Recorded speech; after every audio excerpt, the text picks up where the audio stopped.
they don't see me as someone na kailangan ng guidance, kailangan ng tulong. Where in reality, I crave that certain people that would empathize with me, that shared my story, that would be listening to me. So even though I'm not reaching out to them, I wanted them to notice that I'm also a normal person, that I am encountering problems as well.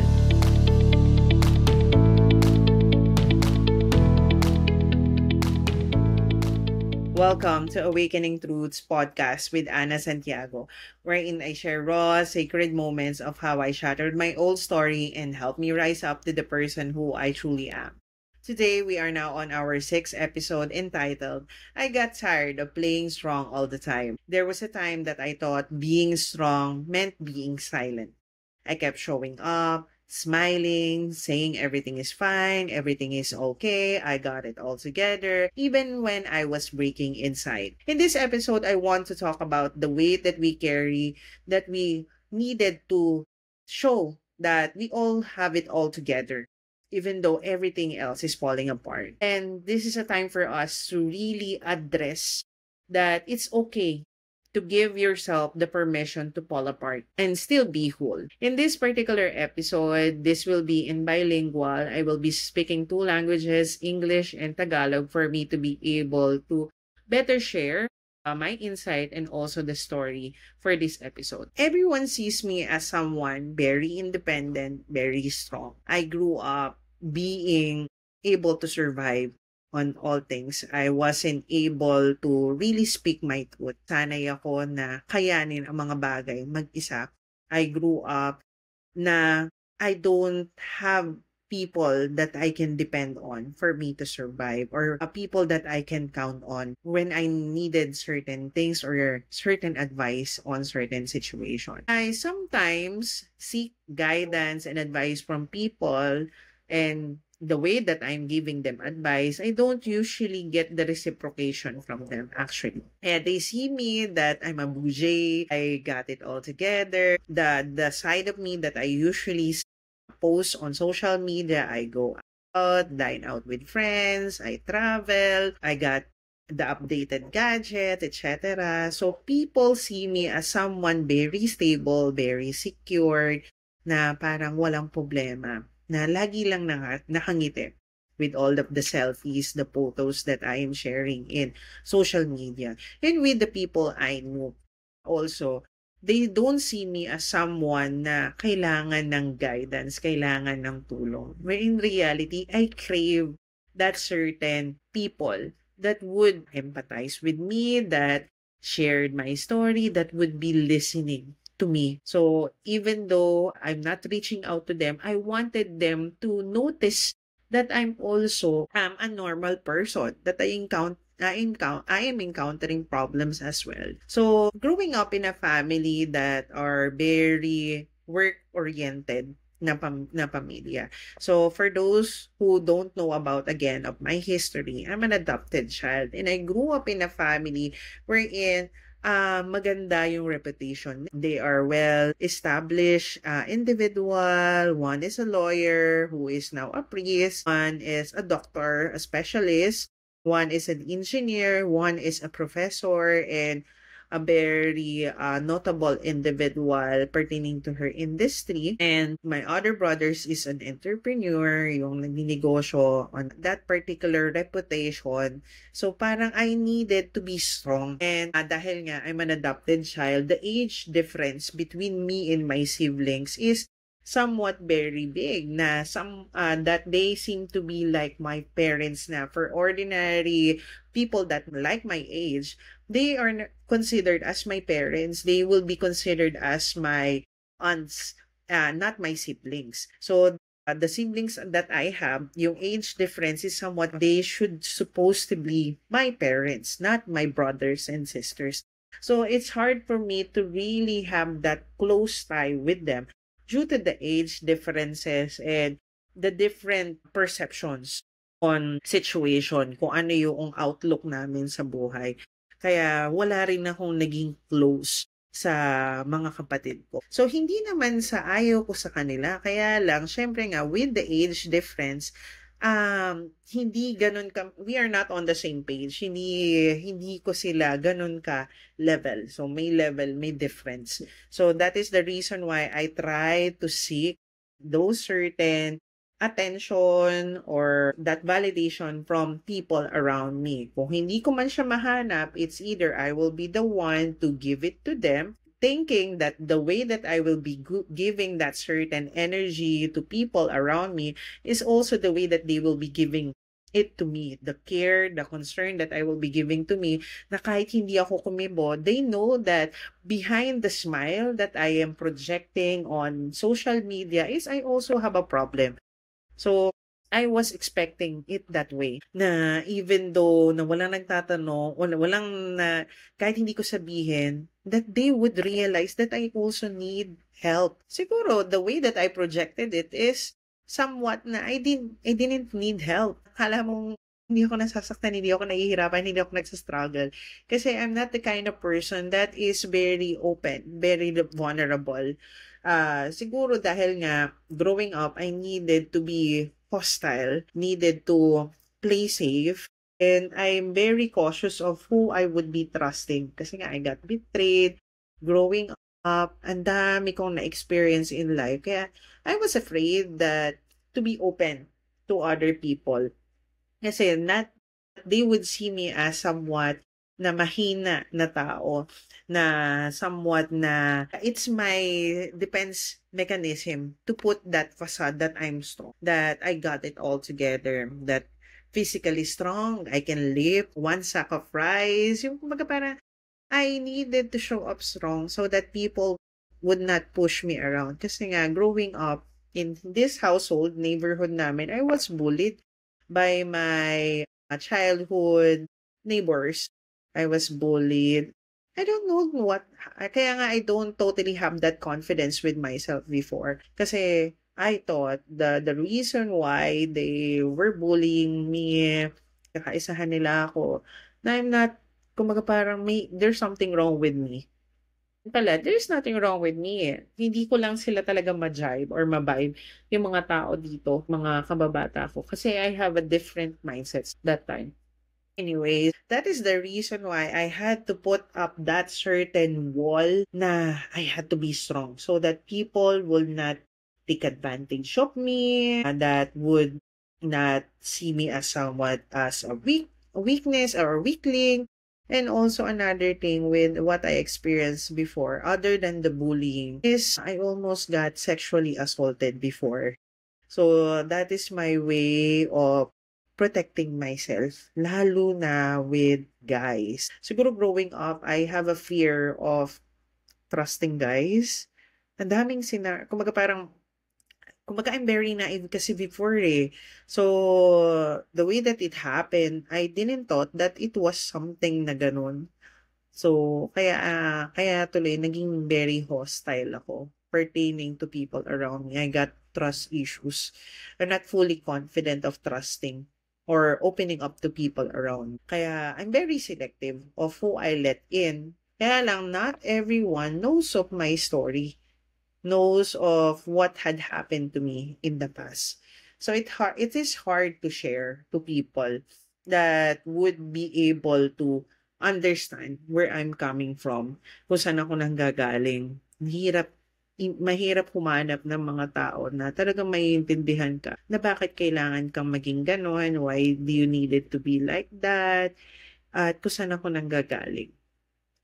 To see me as a failure. And another thing, isang bagay din, the reason why I needed to keep silence dahil nga resulting from the sexual assault, the muntik ng sexual assault, I was telling it to my mom, my nanay, but she weren't able to receive what I was saying. Kumbaga parang she dismissed me. Ngayon, actually, naintindihan ko na why she did what she did.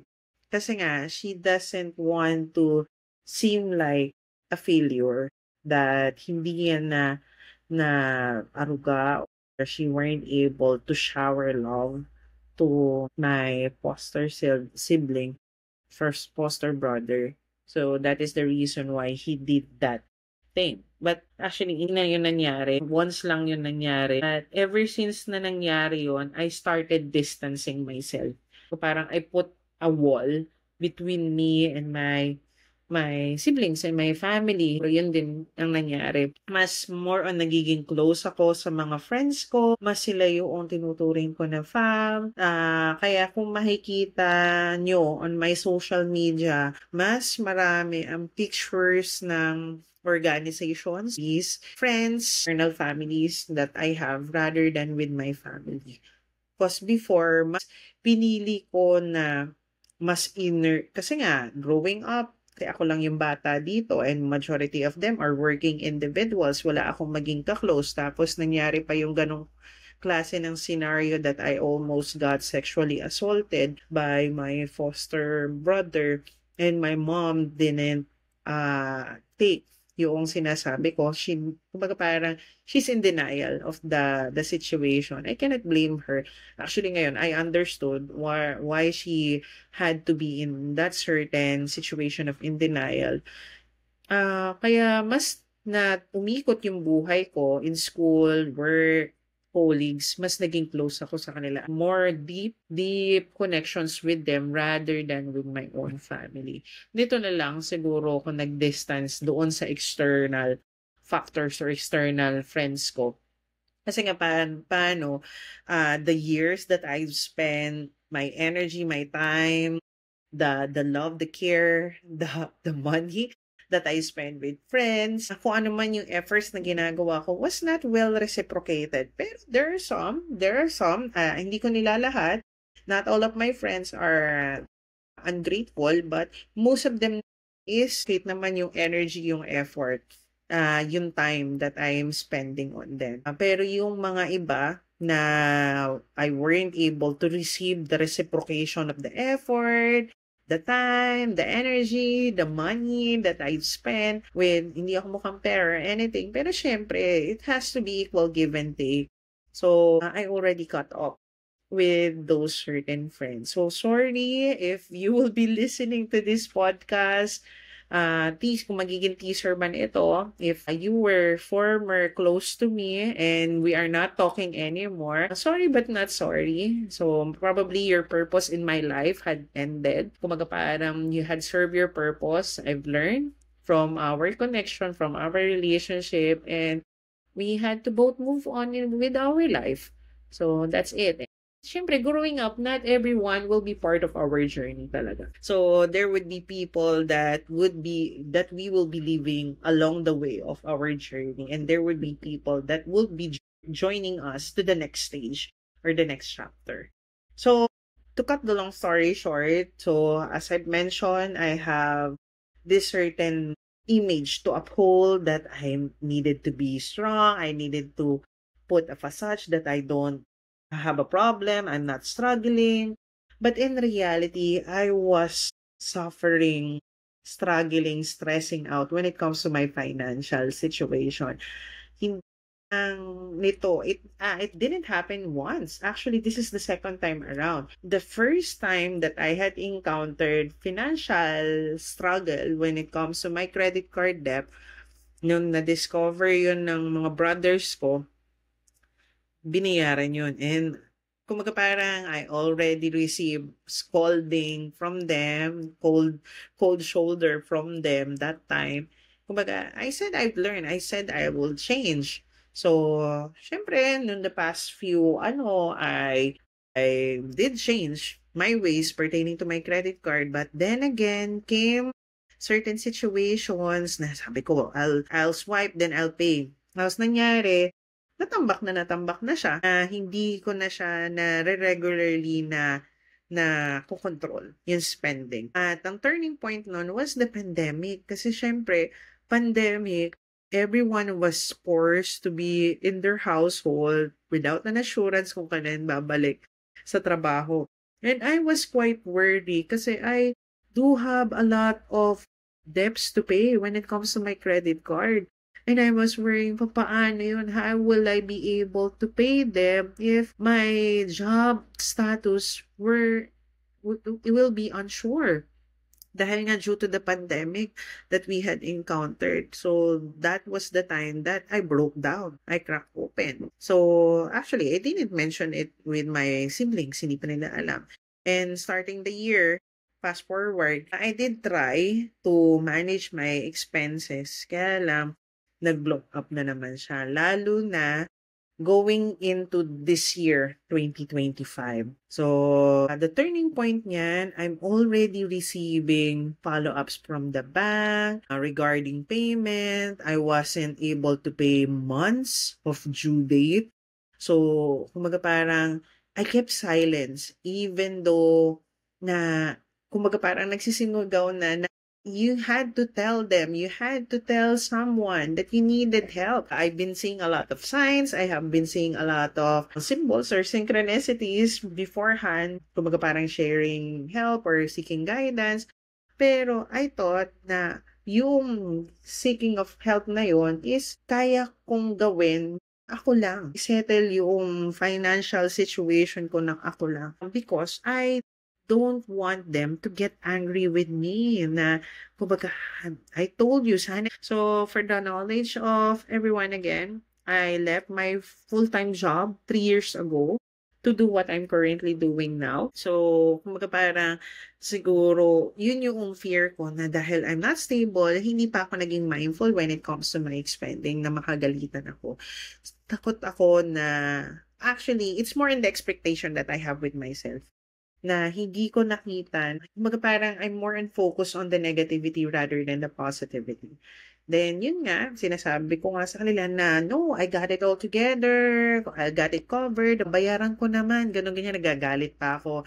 I got irritated pa kasi when they usually ask me, oh, yung babayaran mo, yung bills mo, have you paid it? Opo, I paid it regularly. So, akala nila, it's just a simple na kaya mo. They didn't know I have 7 credit cards. And 2 of them have already blown up talaga to maximum ano. And even also my friends thought it okay lang. I've got it all together. Got it all covered. Na wala akong problema, no? I got the latest gadget, I got the latest laptop, etc. Pero parang walang problema, no? I usually go out with friends. So, hindi nila alam na behind that, I have been having sleepless nights. I have been experiencing a lot of anxiety. Nagkakaroon ako ng anxiety. I usually break down and cry at night. So, parang, kumbaga parang my judgment is clouded that time na hindi ko pa naiisip to totally reach out to my sister until to this one moment of time a light bulb moment that she messaged me na totoo. She asked me, yung totoo, magkano pa ba yung babayaran mo? Kasi she already lent me the money to settle it na akala niya yun lang yung kailangan ko. Ang mali ko rin naman kasi, I didn't understand about the methods pertaining to paying the credit card. So, I was afraid na baka hindi ko masettle yung iba. Kaya ginawa ko, imbis na ibayad ko yung amount na yun in a particular account, I divided into different payments para masettle or mabawasan or gumalaw yung ibang mga accounts ko. Not thinking na pag binayad ko yun, edi sana may na-close na akong account. So, yun. Then I told her na talagang yun na I went all out, open to her na ganito pa yung babayaran ko, na it's okay lang kung hindi niyo ko tutulungan. It's okay with me if you're not going to help me out. Kasi alam ko, kagagaling lang din namin with expenses because we have a constructions expenses that we had recently and I don't want to be a burden to them. That is the reason why I told that answer to her. And then, yun nga, na the time came that she went here in our house kasi nga she's living in Quezon City. That was the time of confrontation na why didn't you tell us gano'n ganyan na gano'n na pala di sana actually sana pala sinabi ko na lang pala dati kaya lang naunahan kasi ko ng takot so she told me why Kasi sabi ko, ayoko kasing makagalitan niyo ako eh. Ayoko na sisihin niyo ako na mali yung mga naging desisyon ko before na sana ganito, sana ganyan. I was afraid of being a failure and being hated by you. So, sabi niya, oo, magagalit kami. Yes, we will be getting angry of you for a while. So, ayun. So, sabi nga nila that, yes, we will be getting angry of you. Pero, syempre, kahit naman magalit kami, tutulungan ka pa rin naman namin. That hits different actually. It really hit different na ako lang pala yung gumagawa ng scenario sa utak ko na hindi nila ako tutulungan, na ikahihiya nila ako. Kasi nga growing up din sinasabi ng nanay ko na huwag kayong ganito, huwag kayong mangungutang na ganito kasi kumaga parang baka magkaroon tayo ng pangit na image. Kasi yung nanay ko, yun yung masyado niyang inaano ko, titignan ng ibang tao. She more on care kung ano yung sasabihin ng ibang tao na 'pag may utang or anything, though masama naman nga din magkaroon ng utang. Kaya lang natatak kasi sa utak ko yun na 'pag nalaman ng nanay ko, baka mamaya malaman ng mga kapatid ko, ng parents ng nanay ko, may malaki pong utang, baka they would not, kumbaga parang care for me, nila ako, ikahiya nila ako. So yun, that was the fear that, kumbaga parang that surface on that situation. I felt na kailangan kong isettle yun on my own so that I would not be a burden to them. I would not be considered as the failure, that I will not be exiled by them because of the mistakes that I made. So those are the things that I needed to work on. I needed to address. Kasi yun yung natatak sa akin growing up, lalo na with my mom. We cannot blame her for her upbringing. Kasi yun din yung experience yung growing up. Yun nga lang, yung experience niya should be somewhat separate from my experience or my story. So, yung story niya should not be my story. So, natakot ako. I feared na kailangan ako to. Kaya ko to. I can do it on my own. I'm strong. Kasi akala ko that, yun nga, kaya kong magbuhat ng bigat. Na-survive ko yung mga problema ko before. Ito pa ba, susukuan ko? Hindi ko alam na kailangan ko na pala to kailangan ko na ng tulong. Hindi ko na kayang mag-isa to. So, that was the certain emotional release na nasabi ko yun. And also, it hit different nang galing yun sa kanila that they told me na magagalit kami sa'yo, we would be getting angry of you, pero we would still help you. That was somewhat the only thing that matters nung time na yun, nung narinig ko yun. Kasi all throughout my life, growing up, hindi ko kasi kasi nga, my mom is emotionally unavailable. More on, ang processing niya ng emotion is through work.